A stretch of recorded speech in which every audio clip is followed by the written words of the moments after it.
Class 10th के सभी विद्यार्थियों, आज मैं आपको त्रैमासिक परीक्षा जो आपकी एमपी बोर्ड में होने जा रही है उसके लिए 18 सितंबर के लिए दो प्रश्न पत्र सोल्व कराऊंगा। सेट ए है और सेट बी है।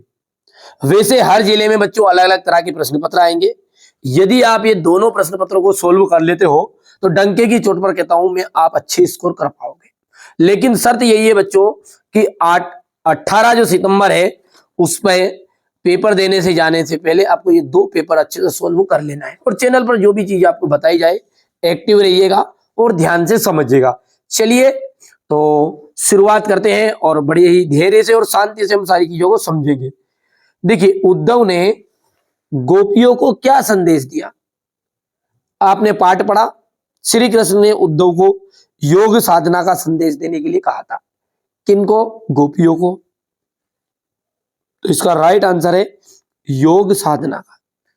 छायावाद के प्रतिनिधि कवि है, छायावाद के प्रतिनिधि कवि है जयशंकर प्रसाद।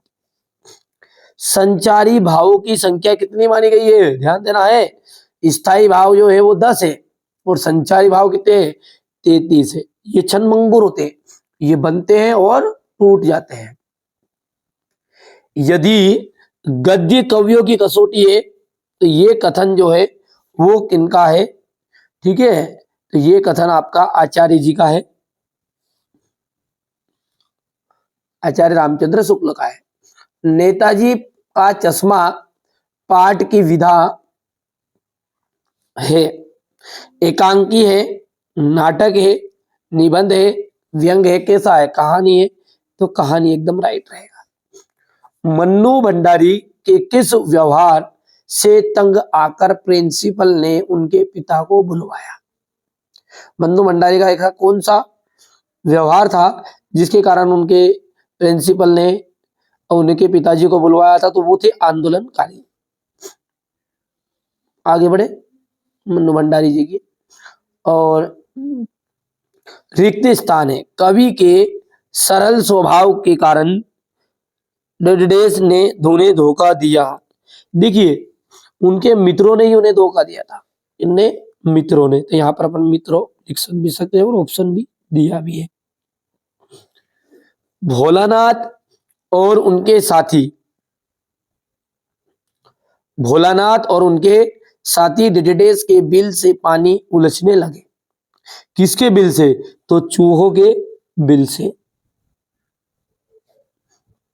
आपने पाठ पढ़ा होगा, और पाठ पढ़ा हो तो जब ध्यान आपने दिया भी होगा कि चूहा का बिल में पानी उलझने लगे थे वो, तो फिर क्या निकल कर आया था? सांप निकल के आया था। वो भाग गए थे पर वो चूहे के बिलों में पानी डाल गए, क्योंकि सांप का कोई बिल नहीं होता, वो तो चूहे के बिल पर जाके कब्जा करता है।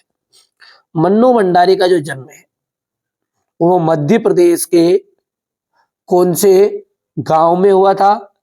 तो इनका दो ऑप्शन है आपके पास, रामपुरा की भानपुरा। तो भैया रामपुरा में नहीं, भानपुरा में इनका जन्म हुआ था। छंद जो होते हैं सब जानते हैं बच्चों, छंद जो होते हैं तो वार्णिक छंद होता है और एक मात्रिक छंद होता है।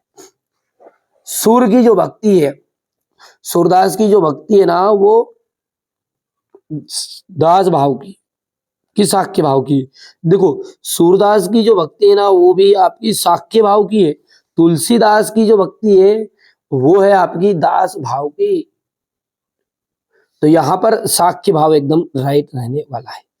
बाल गोविंद भगत, बाल गोविंद जो भगत है वो कबीर जी के पद ही पर गाते थे, कबीर के ही आदर्शों पर चलते थे, तो कबीर के। अब अगला है आपका सही जोड़ी। देखिए, कामायानी जो है बच्चों एक महाकाव्य है, ध्यान देना है, कामायानी एक महाकाव्य है। सूर के पद के रचिता कौन है?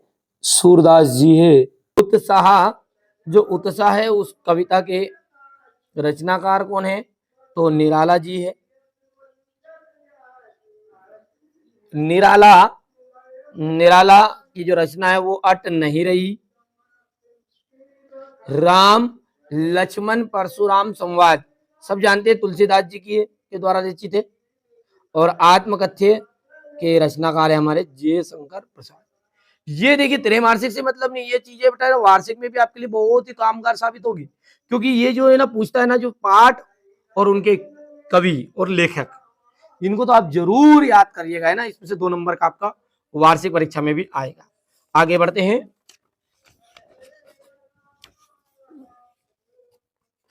यहां से देखिए, आत्मकथ्य कविता पहली बार, आत्मकथ्य कविता पहली बार हंस पत्रिका में प्रकाशित हुई। बिल्कुल राइट बात है। बाल गोविंद भगत के गीतों में प्रभु मिलन का भाव होता है। बाल गोविंद भगत के, बिल्कुल। जॉर्ज परचम की नाक पाठ में सरकारी तंत्र पर व्यंग किया गया है। तो यहां से ये जो तीसरा ऑप्शन है वो राइट रहेगा। रामचरितमानस खंड काव्य है नहीं, क्योंकि वो एक महाकाव्य है। एकांकी में 4 अंक होते हैं। एकांकी में आपके कितने अंक होते हैं? 4 अंक होते हैं। अरे भैया, एकांकी में 1 अंक होता है बच्चों, है ना। जहां दोनों पद प्रधान हो, जहां पे दोनों पद प्रधान हो वहां द्विगु समास। गलत बात है, ठीक है भैया। अब है एक वाक्य में उत्तर। सूरदास जी भक्ति काल के किस शाखा के कवि है? कृष्ण भक्ति शाखा के। देखो, भक्ति शाखा तक तो है, लेकिन कौन सी? राम भक्ति के नहीं, कृष्ण भक्ति शाखा के। रामचरितमानस का प्रमुख छंद कौन से है? रामचरितमानस का प्रमुख छंद चौपाई, ठीक है। आधुनिक हिंदी गद्य का विकास किस युग में प्रारंभ हुआ?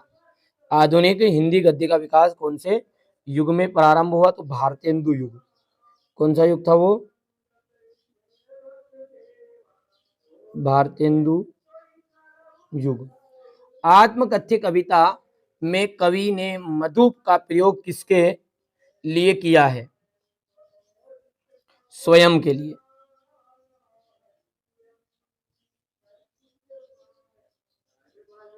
ठीक है, इतनी चीजें क्लियर है।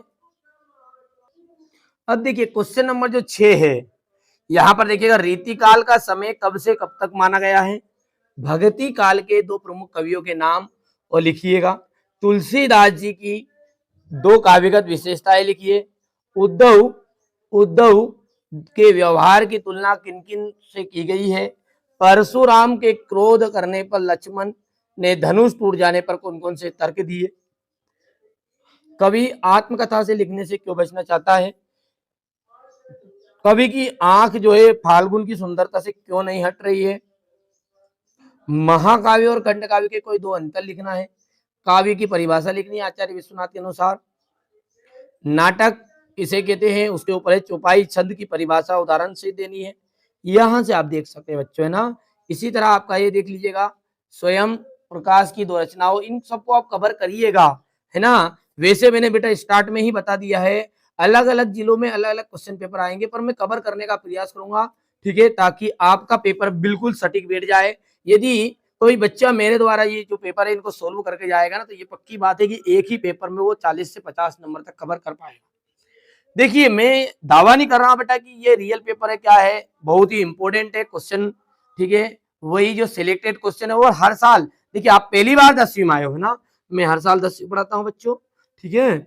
वही चीजें आती है जो बार बार रिपीटेड हो जाती है ना, तो मैंने बड़ी रिसर्च के बाद में सिलेक्टेड क्वेश्चन आपके लिए लेकर आया हूँ। और जैसा कि हमारा प्रयास होता है कि हमारे जो बच्चे हैं वो अच्छे से तैयारी कर सके, अच्छे नंबर लेके आए, तो इसी तरह आप चैनल का सपोर्ट करते रहिएगा। मैं आपके लिए बहुत ही इंटरेस्टिंग चीजें, यानी कि देखिए ये तो आपका क्या है, त्रैमासिक है। वार्षिक के लिए भी मैं आपको 5 से 6 तरह के पेपर प्रोवाइड कराऊंगा।